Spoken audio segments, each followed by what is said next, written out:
गंगापूर तालुक्यातील अमळनेर वस्तीत जायकवाडी धरणाच्या बॅकवॉटरमध्ये बुडून 2 चिमुकल्या चुलत भावंडांचा मृत्यू झाल्याची घटना रविवारी दुपारी 2 वाजेच्या सुमारास घडली। तन्वी अविनाश मिसाळ वय वर्ष 2 आणि आयुष रवींद्र मिसाळ वय वर्ष 3 अशी मृत बालकांची नावे आहेत।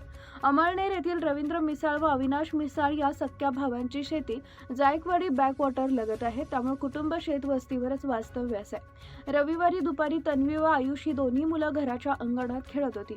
खेळता खेळता कुटुंबियांची नजर चुकून ती शेजारी बॅकवॉटरच्या पाण्याच्या दिशेने गेली।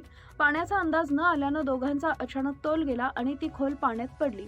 मुलं सुरक्षित ठिकाणी खेळत असतील असा समज झाल्याने काही वेळ कुटुंबियांचे त्यांच्याकडे लक्ष गेले नाही।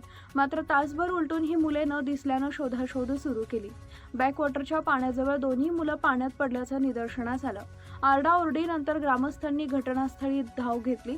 रुग्णवाहिका चालक वैभव विष्टके यांच्या मदतीने दोन्ही बालकांना गंगापूर उपजिल्हा रुग्णालयात दाखल करण्यात आले। मात्र वैद्यकीय अधिकाऱ्यांनी तपासणी करून दोघांनाही मृत घोषित केले। या घटनेमुळे गंगापूर तालुक्यातील अमळनेर गावावर शोककळा पसरली आहे। चिमुकल्यांच्या मृत्यूने गावात रविवारी चूल पेटली नाही। मृत आयुष हा रवींद्र मिसाळ यांचा एकुलता एक मुलगा, तर तन्वी ही अविनाश मिसाळ यांची एकुलती एक मुलगी होती।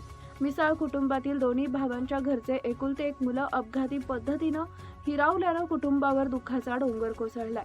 सायंकाळी 5 वाजता अमळनेर वस्ती इथं दोन्ही चिमुकल्यांवर अंत्यसंस्कार करण्यात आले। Subscribe now and press the bell icon. Never miss an update.